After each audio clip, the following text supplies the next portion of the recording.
Turning our attention to a dramatic story unfolding in Alberta. The province's hundreds of prison guards are off the job after a province-wide walkout.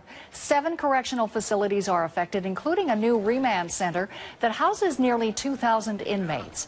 Alberta's Justice Minister is calling the strike illegal, but guards say they won't go back to work until their concerns about security are addressed. With more on this developing story, we're joined by the CBC's Paul Moore in Edmonton. So, Paul, what exactly led to this walkout? Was there something specific that became a trigger?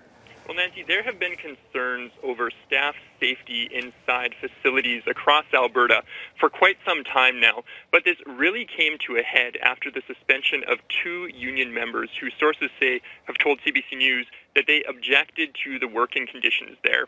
Now, last night, 70 workers who arrived at the Edmonton Remand Centre refused to go inside. That prompted officials to put the facility into lockdown, restricting prisoners into their cells, and by this morning, the labor unrest has now spread to 6 other facilities across Alberta, which are all in lockdown mode as officials try to come up with a plan to deal with this job action.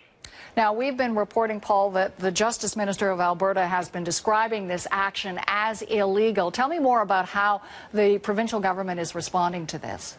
Well, he has been calling it illegal, and right now there is a conversation as to whether or not there should be an injunction put in place to force workers at 2 facilities in Alberta, at the Fort Saskatchewan Correctional Facility and the Edmonton Remand Centre, back to work. Those discussions are happening in downtown Edmonton as we speak. The lawyer for the province called this a crisis situation, and he is saying that something needs to be done here, that this is an unprecedented job action, and that it is putting people at risk.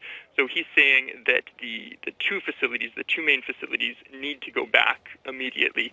The province is pushing to have this end as quickly as possible. Good to know. We'll stay on it. Paul, thanks for the update. That's Paul Moore in Edmonton.